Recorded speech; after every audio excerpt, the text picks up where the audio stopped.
پر چلے اور شدید قسم کا کوئی جھٹکا خیال کا لگے تو بھی لا الہ الا اللہ فوراً زبان پر آ جائے، اور کیسی بھی کیفیت ہو آدمی یہ آٹو پہ لگی ہوئی زبان لا الہ الا اللہ استغفر اللہ الحمدللہ لا الہ الا اللہ استغفر اللہ الحمدللہ، شکر بھی ادا ہوتا رہے گا، اللہ کے ساتھ اقرار بھی ہوتا رہے گا، بہترین ذکر بھی ہوتا رہے گا اور معافی بھی ہوتی رہے گی، اور یوں انسان کا تعلق اللہ کے ساتھ شکر کے جذبے کے تحت جڑا رہے گا۔ وَاشْكُرُوا نِعْمَتَ اللَّهِ إِن كُنتُمْ إِيَّاهُ تَعْبُدُونَ، اس کا مقصد بھی پورا ہوتا رہے گا اللہ۔ اور اسی طرح سے اگر زندگی گزر گئی تو جب موت کا جھٹکا لگے گا تو انسان انشاءاللہ یقینی طور پر انسان کو بے دھیانی میں بھی یہی کلمے زبان پر جاری ہو جائیں گے، اور پہلا کلمہ کیا جاری ہوگا؟ لا الہ الا اللہ، اور نبی اکرم صلی اللہ علیہ وسلم کے اس فرمان کے مصداق کہ من کان آخر کلامہ لا الہ الا اللہ فدخل الجنہ، جس کا آخری کلام یہ ہوا مرنے سے پہلے لا الہ الا اللہ فدخل الجنہ، وہ جنت میں چلا جائے گا۔ اللہ تعالی ہم سب کو ان میں سے کر دے جو دنیا میں بھی شکر کی زندگی گزارتے رہے اور موت کے وقت بھی ان کو کلمہ نصیب ہو، اللہ تعالی ہم سب کو ان میں سے کر دے۔ تو یہ وَاشْكُرُوا نِعْمَتَ اللَّهِ إِن كُنتُمْ إِيَّاهُ تَعْبُدُونَ کا ایک طریقہ ہے کہ اپنی زبان کو ذکر کا عادی بنا لیں تاکہ وہ آپ کو عمل پر بھی مائل قائل کرنے کے لیے ایک ٹول کے طور پر کام کرتی رہے۔ یعنی پاکیزہ چیزیں کھاتے رہو، اور کھاتے رہو اس میں کوئی گناہ کی بات نہیں ہے۔ نعمتیں استعمال کرنا، یعنی پیچھے جو مثال دی تھی نا کہ بستی جو ہے وہ اللہ کی نعمتوں کو استعمال کر رہی تھی اور پھر ان کے اوپر عذاب آ گیا، تو گویا اس سے استثناء ہے کہ جو اللہ کا شکر ادا کر رہے ہوں ان کے اوپر اللہ کا عذاب نہیں آتا، ان کے اوپر اللہ کا عذاب آتا ہے فَكَفَرَتْ بِأَنْعُمِ اللَّهِ، جو اللہ کی انعامات کا، اللہ کی نعمتوں کا کی ناشکری کرتے ہیں یا کفر کرتے ہیں۔ تو گویا یہ اہل ایمان کو ایک طرز عمل بتایا جا رہا ہے، ایک ہر فرد کو اور ہر معاشرے کو، ہر ملک کو، ہر سرزمین کو، ہر بستی کو یہ طریقہ بتایا جا رہا ہے کہ اگر تم اللہ کی حلال کردہ چیزوں کو، اب ظاہر ہے حلال کردہ چیزیں کون سی ہیں؟ جو اللہ نے حلال کی ہیں، اور جو حرام کردہ کون سی چیزیں؟ جو اللہ نے حرام کی ہیں۔ جو اللہ نے حرام کی ہیں اس کے علاوہ باقی تو ساری حلال ہے۔ حرام کا دائرہ محدود ہے، کھانے پینے کی اشیاء، استعمال کی اشیاء، معاملات میں حرام کا دائرہ محدود ہے، باقی ساری چیزیں جو ہیں وہ حلال ہیں، اور اس کے اوپر بڑی تفصیل سے گفتگو ہو چکی سورہ بقرہ کی آیت نمبر 173 میں بھی، اور سورہ مائدہ کی آیت نمبر 3 کے اندر بھی اس کی بڑی تفصیل موجود ہے، اس کے اوپر تفصیلی گفتگو ہو چکی۔ لہٰذا چونکہ حلال کی بات کی گئی، حلال کھاؤ اور حلال کھاتے ہوئے اللہ کا شکر ادا کرتے رہو، تو یہاں پہ دہرائی گئی ہے وہی بات کہ حرام پھر کیا ہے۔ فرمایا انما حرم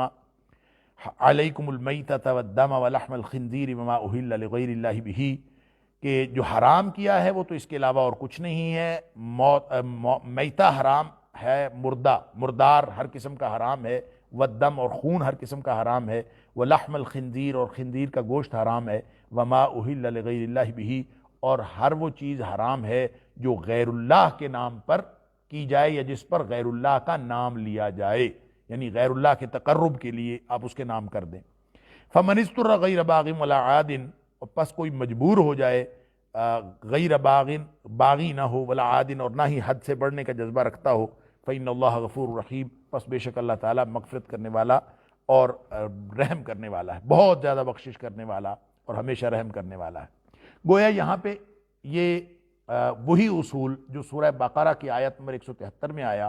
اور سورہ مائدہ کی آیت نمبر 3 میں آیا، اور کچھ ذکر اس کا سورۃ الانعام کی آیت نمبر 146 کے اندر بھی آیا کہ یہ حرام جو ہیں وہ صرف یہ چیزیں حرام ہیں اور باقی ساری چیزیں حلال ہیں، لہذا حلال کھاؤ اور پیو۔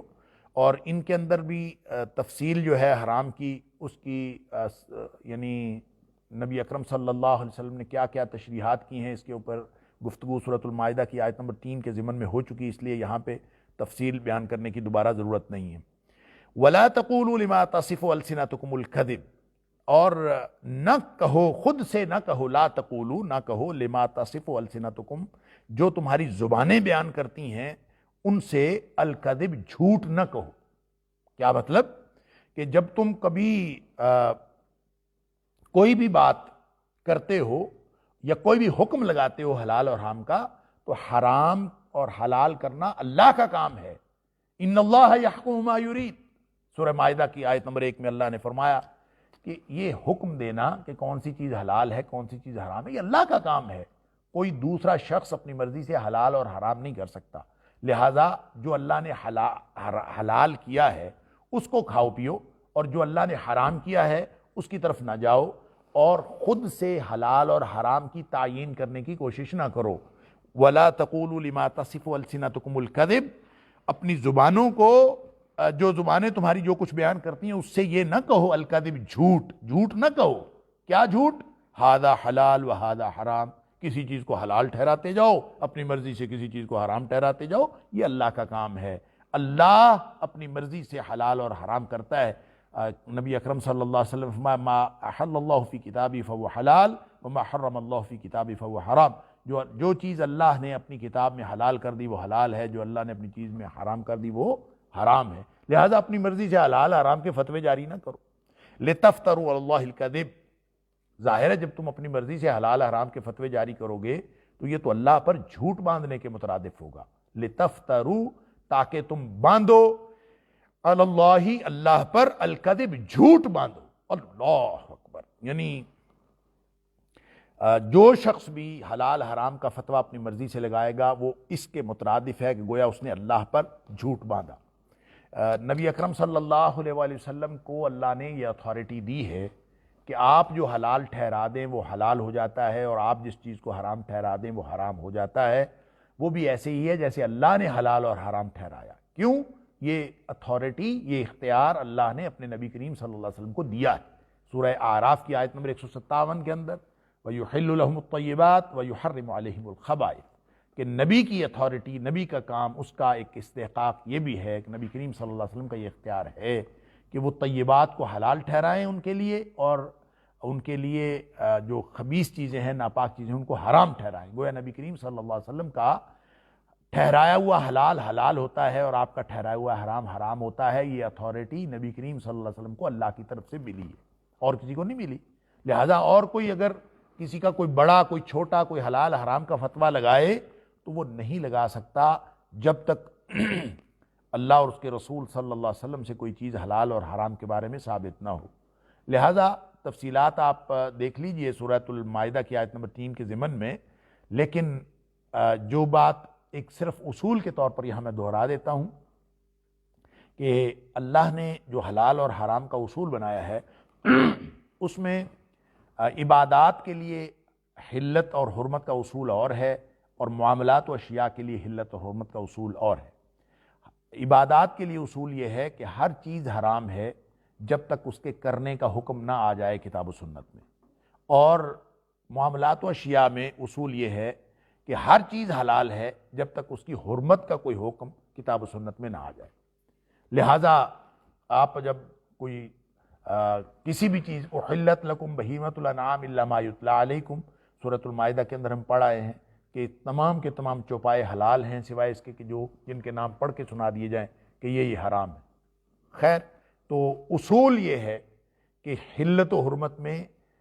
حرام کا دائرہ بہت محدود ہے کھانے پینے کی اشیاء اور معاملات میں، باقی سب حلال ہیں جن کا کوئی تذکرہ نہیں ہوا۔ عبادات میں حلال کا دائرہ محدود ہے، جائز کا دائرہ محدود ہے، جس پر اللہ اور اس کے رسول صلی اللہ علیہ وسلم کا حکم آ گیا کہ یہ کرنے کے کام ہیں، یہ عبادات کے، وہ حلال ہیں، اور باقی سارے کے سارے حرام ہیں۔ کوئی شخص اپنی مرضی سے کوئی نیا کام دین میں شروع نہیں کر سکتا یہ کہہ کہ کام تو اچھا ہے، کیونکہ اس میں ہر چیز اپنی اصل کے اعتبار سے حرام ہے جب تک اس کے کرنے کا حکم نہ آ جائے۔ 12 اس کے اوپر تفصیلی گفتگو پہلے ہو چکی۔ اب یہاں جو اللہ تعالیٰ فرما رہا ہے کہ تم یہ فتوے نہ دیا کرو ہذا حلال و ہذا حرام، اس کو آپ ترمذی شریف کی اس حدیث کی طرف جو حضرت عدی بن حاتم نے رضی اللہ تعالیٰ عنہ، جو بعد مسلمان ہو گئے تھے، اس وقت عیسائی تھے، اور انہوں نے نبی اکرم صلی اللہ علیہ وآلہ وسلم سے یہ پوچھا تھا کہ جب آپ نے قرآن کی آیت پڑھی اتخذوا احبارهم ورهبانهم اربابا من دون اللہ، کہ یہ یہودیوں اور عیسائیوں نے بڑا کام خراب کیا کہ انہوں نے اللہ کے علاوہ اپنے مولویوں اور درویشوں کو رب بنا لیا اللہ کے علاوہ۔ تو انہوں نے اعتراض کیا کہ ہم نے رب تو کوئی نہیں بنایا، اور کوئی کون کہتا ہے کہ ہمارے درویش یا ہمارے مولوی جو ہیں رب ہے؟ تو نبی اکرم صلی اللہ علیہ وسلم اس کی وضاحت فرمائی تھی کہ ایسا نہیں ہے کہ انہوں نے رب کہا ہو، حقیقت بات یہ تھی کہ ان لوگوں نے، ان درویشوں اور ان کے جو گدی نشین تھے اور ان کے جو بڑے بڑے تھے پروہت، انہوں نے ان کی احبار اور رہبان، حبر کہ جب احبار، رہبان درویشوں کو کہتے ہیں جو بالکل زاہد اور تارک الدنیا قسم کے لوگ ہوتے ہیں، اور خاص طور پہ جو رہبانیت عیسائیت میں جس طرح کی رہبانیت ہے شاید دنیا میں کسی مذہب میں اس طرح کی نہیں ہے، اور پھر بہت سارے مذاہب میں آئی، اسی سے اللہ تعالیٰ سورۃ الحدید کے اندر فرماتا ہے کہ وہ رہبانیت ابتدعوہا، انہوں نے خود سے رہبانیت شروع کی ہے، ترک دنیا شروع کی ہے۔ تو وہ جو تارک دنیا زاہد قسم کے لوگ ہیں درویش، وہ جو کچھ کہتے ہیں، اور جو ان کے حبر یعنی علماء کہتے ہیں، احبار، وہ ان کو فتوے دیتے ہیں کہ احلوا لهم الحرام وحرموا علیہم الحلال، انہوں نے کام یہ کیا ہے کہ ان کے اوپر حلال کو حرام ٹھہرایا ہے اور حرام کو حلال ٹھہرایا ہے۔ یہ فتوے خود بخود دیے، خود ساختہ فتوے دیے ہیں۔ فاتبعوہم، اور ان کے عوام الناس کا قصور یہ ہے کہ انہوں نے اپنے درویشوں اور مولویوں کے فتوے مان لیے۔ فرمایا فذالک عبادتہم ایاہم، یہی تو ان کی بندگی کرنا ہے، یہی تو ان کو رب بنانا ہے کہ ان کے فتوے آپ نے مان لیے۔ اب اس کو، اسی بات کو اللہ تعالیٰ نے یہاں پہ بالکل اور طریقے سے اور ڈائریکٹ انداز میں فرمایا ہے کہ وَلَا تَقُولُوا لِمَا تَصِفُ أَلْسِنَتُكُمُ الْكَذِبَ، یعنی جو کچھ تمہاری زبانیں بیان کرتی ہیں اس سے کوئی ایسی بات جھوٹ نہ کہا کرو، ہذا حلال و ہذا حرام، کسی چیز کو حلال ٹھہراتے جاتے ہو، کسی کو حرام ٹھہراتے، یہ اللہ کا کام ہے۔ دنیاوی طور پر کسی کی عقل میں کوئی بات آئے، اس کے نالج میں، اس کے علم میں کوئی ایسی بات آئے جس سے وہ صغرا کبرا ملا کے کسی کو حلال ثابت کر سکتا ہو یا حرام ثابت کر سکتا ہو، تو اس سے حلال اور حرام کے حکم پر کوئی فرق نہیں پڑتا۔ اس کو یوں سمجھ لیجئے کہ اگر دنیا کے سارے سائنسدان اور اطباء اور حکماء اور دانا اور علم پڑھے ہوئے لوگ وہ اگر یہ ثابت کریں کہ خنزیر کے گوشت کے اندر تو بہت سارے فائدے ہیں اور بے شمار فوائد ذکر کر دیں، اور وہ ہو سکتا ہے وہ فائدے اس کے اندر ہوں بھی، اور ان فوائد کی بنیاد پر بھی یہ کبھی حلال نہیں ہو سکتا، ساری دنیا متفق ہو جائے کہ اس میں بڑے فائدے ہیں تو بھی یہ حلال نہیں ہو سکتا، کیونکہ اللہ نے اس کو حرام قرار دیا۔ اگر ساری دنیا کے لوگ، ساری دنیا کے اطباء، سائنسدان اور میڈیکل سائنٹسٹ اور ڈاکٹرز وہ یہ کہیں کہ بکرے کے گوشت کے اندر فلاں فلاں مضر اثرات ہیں اور وہ چیزیں جو ہیں انسان کے لیے ٹھیک نہیں ہیں، تو بھی وہ حرام نہیں ہو سکتا، کیونکہ اللہ نے اس کو حلال قرار دیا ہے۔ لہٰذا ہر چیز کے حلال اور حرام ہونے کا اختیار صرف اللہ کو ہے، یا اللہ نے اپنے رسول صلی اللہ علیہ وسلم کو دیا ہے۔ وما آتاکم الرسول فخذوہ وما نہاکم عنہ فانتہوا، جو اللہ کے رسول صلی اللہ علیہ وسلم تمہیں دیں وہ لے لو، اور جس سے منع کریں اس سے رک جاؤ۔ گویا کہ ایک اصول ہمارے پاس آ گیا، لہٰذا ہر جو ایرا غیرہ یا ہر کوئی امت میں سے اٹھ کے کوئی ہر کہو ماہ وہ کہے کہ جناب یہ حلال ہے اور یہ حرام ہے، یہ فتویٰ یہ درست نہیں ہے، اللہ نے منع کیا ہے، اور فرمایا یہ تو اس کا مطلب تو یہ ہوا کہ یہ حلت اور حرمت کے فتوے خود سے دینا، اپنی رائے سے کوئی خود حرام اور حلال ٹھہرانا، یہ تو ایسے ہے لِتَفْتَرُوا عَلَى اللَّهِ الْكَذِبَ، کہ جیسے تم نے اللہ پر جھوٹ باندھا ہے۔ اللہ اکبر، ان الذین یفترون علی اللہ الکذب لا یفلحون، اور جو لوگ اللہ پر جھوٹ باندھتے ہیں وہ کبھی بھی کامیاب نہیں ہو سکتے۔ اور اس لیے یہ بہت ہی احتیاط والا معاملہ ہے حلال اور حرام کے بارے میں، اور اس حلال اور حرام کو آپ یوں بھی سمجھ لیجئے کہ نبی اکرم صلی اللہ علیہ وسلم نے فرمایا آزمائش ہے نا، اصل میں امتحان ہے، بہت ساری چیزوں میں اختلاف ہو جاتا ہے، لوگ حلال اور حرام میں اختلاف کر بیٹھتے ہیں، لیکن یہ آزمائش کیا ہے کہ نبی اکرم صلی اللہ علیہ وسلم فرمایا ان الحلال بین و ان الحرام بین، حلال بھی واضح ہے، حرام بھی واضح ہے۔ کیا مطلب؟ حلال کی حدود سب کو معلوم، واضح، حرام کی حدود سب کو معلوم ہے، یہ واضح۔ وبینہما مشتبہات، کچھ چیزیں اصل میں درمیان میں ہیں جو مشتبہ ہیں، اس کے اوپر اختلاف ہوتا ہے، کوئی شخص کہتا ہے یہ حلال ہے، کوئی کہتا ہے حرام ہے، یہ اختلاف ظاہر ہے کہ سمجھ کا بھی اختلاف ہو سکتا ہے، اور اللہ بچائے اور اللہ محفوظ رکھے، یہ نیتوں کا بھی اختلاف ہو سکتا ہے، کوئی شخص خواہ مخواہ کسی چیز کو استعمال کرنے کے لیے یا اپنے دنیاوی فائدے کو حاصل کرنے کے لیے فتویٰ دے رہا ہو، یہ اس کی نیت کا معاملہ اللہ کے ساتھ ہے، لیکن تفہیم کا اختلاف تو بہرحال ہو سکتا ہے۔ اور وہ تفہیم کا اختلاف بین حلال اور بین حرام کے بارے میں نہیں ہوتا، بینہما مشتبہات، جو درمیان کی چیزیں، مشتبہ چیزیں جس کے بارے میں کوئی کہتا ہے حلال ہے اور کوئی کہتا ہے حرام ہے، یہ ہے مشتبہ چیزیں. کسی کو کوئی استدلال مل جاتا ہے، کسی کو کوئی استدلال مل جاتا ہے، وہ بینہما مشتبہات. اب ان کے بارے میں کیا نقطہ نظر رکھنا چاہیے، یہ ہے اصل جو اختلاف ختم کرنے والی چیز جو نبی اکرم صلی اللہ علیہ وسلم نے ہمیں بتا دی. وہ مشتبہ چیزوں کے بارے میں کیا کہنا ہے، کیا کرنا ہے، کیا کرنا چاہیے. نبی اکرم صلی اللہ علیہ وسلم، اب یہ دیکھیں 3 پورشن ہو گئے، ایک حلال کا، ایک حرام کا، اور درمیان میں مشتبہ چیزوں کا، 3 پورشن. نبی اکرم صلی اللہ علیہ وسلم فرمایا من واقع فی الشبہات فقد واقع فی الحرام. جو شخص مشتبہ چیزوں میں پڑ گیا وہ ایسے ہی ہے جیسے وہ حرام چیزوں میں پڑ گیا. اللہ اکبر. اور اس کی ایک مثال نبی کریم صلی اللہ علیہ وسلم نے یہ بھی دی کہ یہ جس طرح چراگاہ ہوتی ہے اور چراگاہ کے ارد گرد کچھ گرے ایریا ہوتا ہے، تو یہ جو حرمتیں ہیں یہ اللہ کی چراگاہ ہیں، تو اس کے قریب بھی نہ جاؤ. لہٰذا جو مشتبہ چیزوں میں پڑے گا وہ تو قریب چلا گیا نا حرام کے. حرام کے قریب جانے سے جو بچے گا وہ جو صرف حلال میں رہے گا، حرام میں نہیں آتا. اور جو مشتبہ چیزیں مشتبہ چیزوں میں بھی نہیں جاتا. اس لیے نبی اکرم صلی اللہ علیہ وسلم فمن اتقى الشبہات، جو مشتبہ چیزوں سے بچ گیا، جس میں شک و شبہ تھا، اختلاف تھا، فتوے تھے، کچھ لوگ کہتے تھے حلال ہے، کچھ لوگ کہتے تھے حرام ہے، فتوے موجود تھے شبہ والی چیزوں کے بارے میں، لیکن وہ اس میں نہیں جاتا. فمن اتقى الشبہات، جو شبہ والی چیزوں سے بھی بچ گیا، فقد استبرأ لدینہ وعرضہ، اس نے اپنا دین بھی بچا لیا، اس نے اپنی عزت بھی بچا لی. اللہ اکبر. لہذا جو شبہات سے بچا اس نے دین اور عزت بچا لی، اور جو شبہات میں پڑا وہ ایسے ہے جیسے حرام میں پڑ گیا. تو اب شبہات میں پڑنا بھی جب حرام میں پڑنا ہے اور حرام میں پڑنا بھی حرام میں پڑنا ہے، تو صرف باقی بچا ایک ہی حصہ جو حلال کا ہے، اس کے علاوہ باقی سارے تو وہ ہیں جس کے ہم قریب نہیں جا سکتے. تو پھر پورشن 3 نہ ہوئے، 2 ہی ہوئے، عملاً 2 ہی ہیں. الحلال بین، ان الحلال بین، حلال جو واضح ہے بس وہی کرنا ہے، اور مشتبہ چیزوں کو بھی چھوڑ دینا ہے، اور حرام چیزوں کو تو ویسے اس کے قریب نہیں جانا. لہٰذا ان سب کو آپ چھوڑ دیں گے تو بڑا واضح طرز عمل باقی ہے، اختلاف کی گنجائش ہی باقی نہیں رہتی. جھگڑنے کی کیا ضرورت ہے؟ حلال حرام کے فتوے دینے کی کیا ضرورت ہے؟ جو واضح ہے وہ سب کو پتہ ہے واضح ہے، بس وہ اختیار کریں. شک والی چیزوں میں ویسے ہی نہ پڑے. وہ تو نبی کریم صلی اللہ علیہ وسلم کا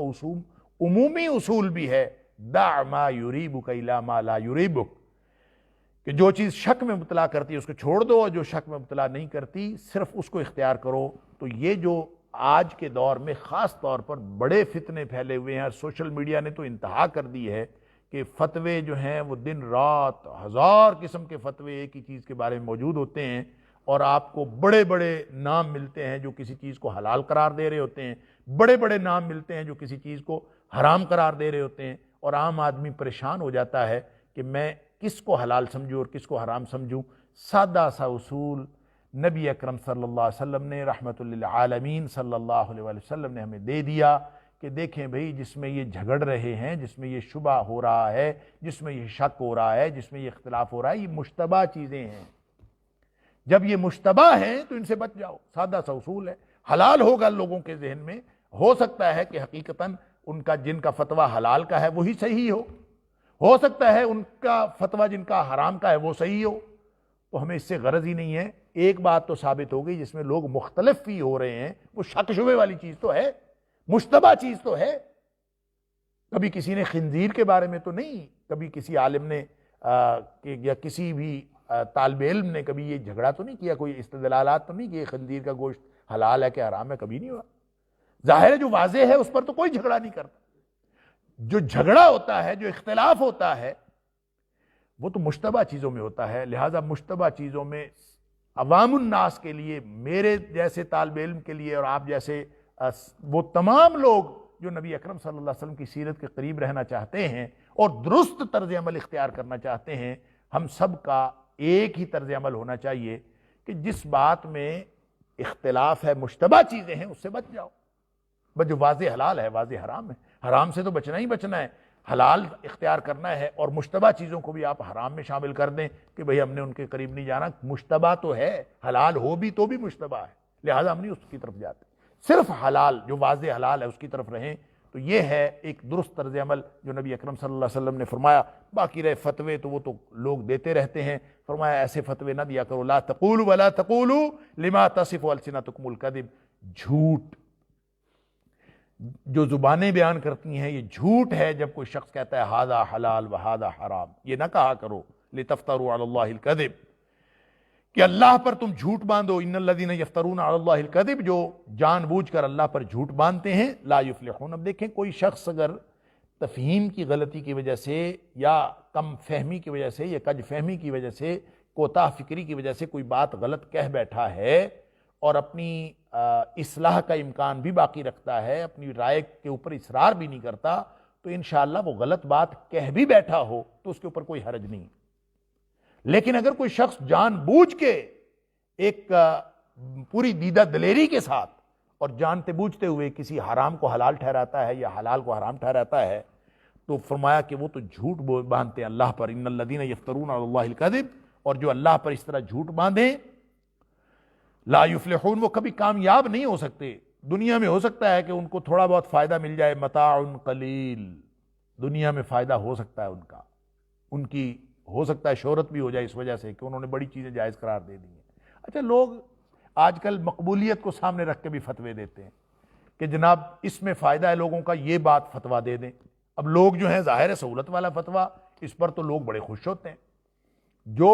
اللہ اور اس کے رسول صلی اللہ علیہ وسلم کی حدود کو جتنا مرضی پامال کرتا جائے، جو آسانیاں دیتا جاتا ہے، لوگ اس پر بڑے خوش ہوتے ہیں۔ یعنی آپ اندازہ کریں کہ مسیلمہ کذاب جو نبی اکرم صلی اللہ علیہ وسلم کی حیات طیبہ میں جھوٹی نبوت کا دعویٰ کر دے، اس سے بڑا جھوٹا، اس سے بڑا دجال، اس سے بڑا کذاب، اس سے بڑا کافر اور کون ہوگا؟ اس کو بھی فالوئنگ مل گئی، اس کے بھی پیچھے چلنے والے مل گئے، اور اس میں اس نے جو بہت ساری چیزیں جو اس نے اس کو جو فالوورز تھے اس میں، اور جہاں دیگر چیزیں ہیں وہاں یہ بھی ہے کہ اس نے جو اس کا عمومی طرز عمل تھا، وہ نبی اکرم صلی اللہ علیہ وسلم نے جو پابندیاں لگائی تھیں وہ لوگوں کو آسانیاں دیتا تھا، اور نبی کریم صلی اللہ علیہ وآلہ وسلم کی لگائی ہوئی پابندیوں کو وہ ختم کر کے وہ کہتا تھا نہیں یہ بھی کرتے رہیں، یہ بھی کرتے رہیں، مرد و زن کے اختلاط کو وہ منع نہیں کرتا تھا۔ لوگ بڑے خوش تھے، اور کہتے ہیں کہ عشاء کی اور فجر کی نماز اس نے کہہ دیا تھا کہ کوئی پڑھنے کی ضرورت نہیں ہے کیونکہ وہ مشکل لگتی تھی، تو ہر مشکل کو ایسے ایسے کر کے آپ آسان کرتے جائیں تو فالونگ تو آپ کو مل جائے گی، اللہ تعالیٰ معاف فرمائے، انا للہ و انا الیہ راجعون۔ تو دور حاضر میں بھی بہت سارے لوگ ایسے ہیں جو اسلام کی پابندیوں کو، نبی اکرم صلی اللہ علیہ وسلم کی لگائی ہوئی حدود کو، نعوذ باللہ من ذالک ثم نعوذ باللہ من ذالک، ان کو ناجائز اور بڑی سخت پابندیاں کہتے ہیں، اور خاص طور پہ جو لوگ ان پابندیوں پر عمل کرنے کی کوشش کرتے ہیں آج کے دور میں، ان کو لوگ دقیانوسی، پرانے ذہن کا اور اس طرح کی باتیں کرنا شروع کر دیتے ہیں، اللہ تعالیٰ معاف فرمائے۔ حالانکہ جو نبی اکرم صلی اللہ علیہ وسلم نے جو پابندیاں لگائی ہیں وہ قیامت تک کے لیے ہیں۔ دین مزاج بھی سمجھتا ہے اور دین حالات کی تبدیلی کے تقاضے بھی سمجھتا ہے، لہٰذا دین کو، یہ اللہ کا دین ہے اور اللہ نے قیامت تک کے لیے بنایا ہے، لہٰذا دین کے کسی ضابطے کو یہ کسی جگہ پہ جا کے آبسلیٹ نہیں ہوتا، یہ پرانا نہیں ہوتا، یہ نہ قرآن پرانا ہوتا ہے نہ صاحب قرآن کا فرمان پرانا ہوتا، اور وہ یہ ہر وقت اور ہر دور میں یہ قابل عمل ہے۔ اس لیے وہ جو اقبال نے کہا تھا نا کہ شکوہ سنجے سختی آئی مشو از حدود مصطفیٰ بیرو مرو، کہ آئین کی سختی کا شکوہ نہ کر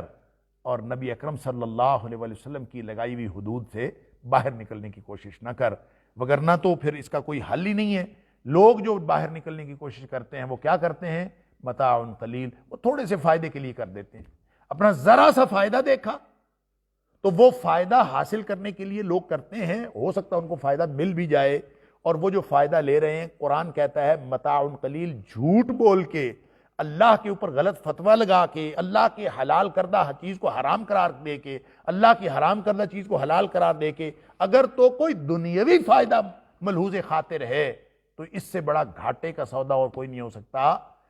کوتاہ فکری، کج فہمی یا کم فہمی یا غلطی یا فقہی غلطی وہ تو قابل معافی ہے، انشاءاللہ اللہ تعالیٰ اس کو معاف کرے گا، لیکن کوئی شخص اگر جان بوجھ کے جھوٹ بول رہا ہے اور جھوٹ باندھ رہا ہے اور صرف اپنی فکر کو پروموٹ کرنے کے لیے اور پروپیگیٹ کرنے کے لیے کر رہا ہے، تو فرمایا متاع قلیل، کتنا چھوٹا فائدہ ہے جس کے لیے سارے کام کر رہے ہیں۔ انا للہ و انا الیہ،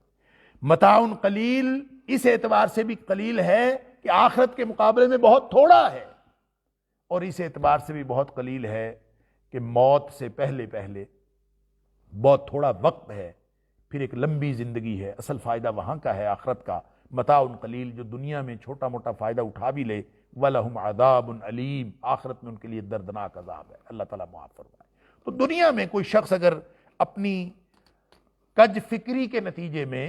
یا اپنے ان غلط خیالات اور غلط فکر کے نتیجے میں اور غلط طرز عمل کے نتیجے میں جو وہ اللہ پر جھوٹ باندھ کر جس کا اظہار کر رہا ہے، اس کے نتیجے میں اگر وہ دنیا میں فالوئنگ حاصل کر بھی رہا ہے، دنیا میں اس کو کوئی فائدہ مل بھی رہا ہے، دنیا میں اگر اس کا گروپ بڑھ بھی رہا ہے، دنیا میں لوگ اس کو اپریشیٹ کر بھی رہے ہیں،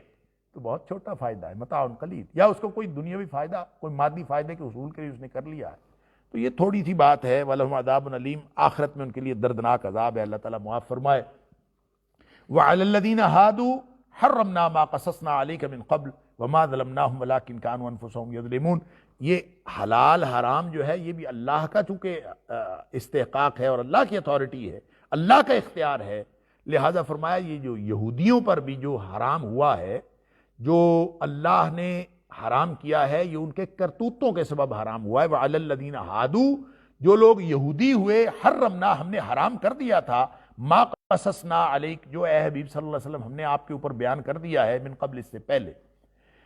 وما ظلمناہم، ہم نے ان کے اوپر کوئی ظلم نہیں کیا، ولکن کانوا انفسہم یظلمون، وہ اپنے جانوں پر خود ہی ظلم کرنے والے تھے۔ یہودیوں کے اوپر اللہ تعالیٰ نے حرام کیا، سورہ نساء کے اندر بھی ذکر ہے، آیت نمبر 160 کے اندر، اور یہ جو اللہ تعالیٰ فرماتا ہے ما قصصنا علیک من قبل، اے حبیب صلی اللہ علیہ وسلم آپ کے اوپر ہم نے بیان کر دیا ہے اس سے پہلے۔ وہ کہاں بیان ہوا ہے؟ سورہ انعام کی آیت نمبر 146 میں بھی بیان ہوا ہے، جہاں اللہ تعالیٰ نے فرمایا وَعَلَى الَّذِينَ هَادُوا حَرَّمْنَا وَعَلَى الَّذِينَ هَادُوا حَرَّمْنَا كُلَّ ذِي ظُفْرٍ، کہ جو یہودی ہوئے ان کے اوپر ہم نے حرام کیا، ہر جو ناخن والا جانور تھا وہ حرام کر دیا۔ اس کی تفصیل ہم نے پڑھ لی سورۃ انعام آیت نمبر 146 کے ضمن میں، وہ دیکھی جا سکتی ہے۔ اور اسی طرح اللہ تعالیٰ نے سورہ نساء کے اندر فرمایا فَبِظُلْمٍ مِّنَ الَّذِينَ هَادُوا،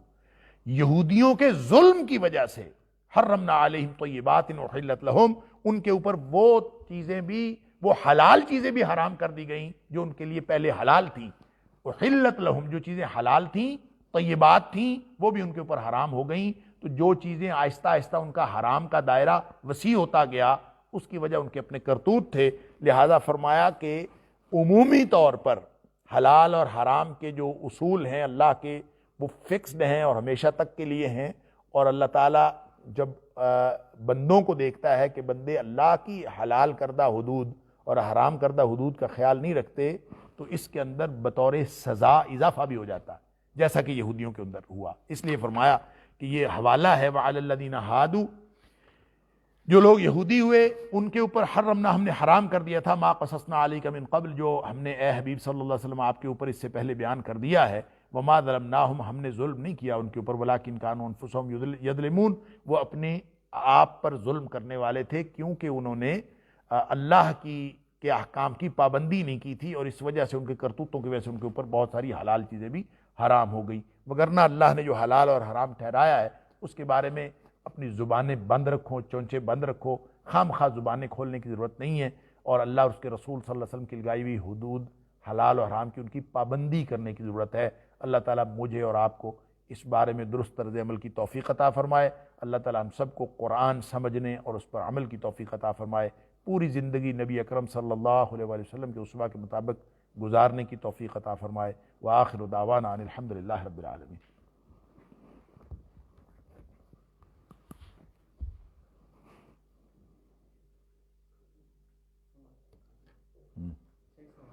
سگریٹ کی فیکٹری ہے گھر کے قریب، اس میں کام کرنا جائز ہے کہ نہیں؟ 3 لوگ اس میں کام کر رہے ہیں۔